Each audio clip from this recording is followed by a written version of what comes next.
बड़ा मजाक यह है कि महलों में रहने वाले लोग फुटपाथ पे सोने वालों को धैर्य रखने और देश के लिए त्याग करने की सलाह देते हैं।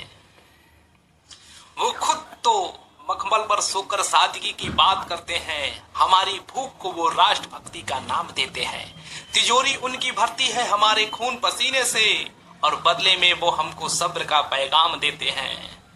तर्क यह है कि अगर संकट है तो सबको बराबर हो, नहीं कि हम तो भूखे रहे और तुम जश्न में मशगूल रहो।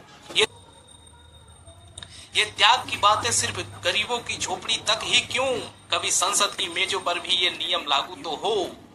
दोस्तों, राजनीति एक बहुत शातिर तर्क है, जनता को अपराधी महसूस कराना। जब आप अपने अधिकार मांगते हैं तो वे आपको कहते हैं कि आप स्वार्थी हैं, आप देश के बारे में नहीं सोच रहे हैं। आपको नैतिकता का पाठ पढ़ाते हैं ताकि आप उनकी अनैतिकता पर सवाल ना उठा सकें। तर्क कहता है कि लोकतंत्र में कोई भी त्याग एक तरफा नहीं होता। अगर देश आर्थिक मंदी से गुजर रहा है तो कटौती सबसे पहले उन महलों से शुरू होनी चाहिए जो हमारे टैक्स के पैसों से चमक रहे हैं। वे चाहते हैं कि आप अपनी जरूरतों को त्याग की आग में जला दें, जबकि वे उसी आग पर अपनी राजनीति की रोटियां सेक रहे हैं।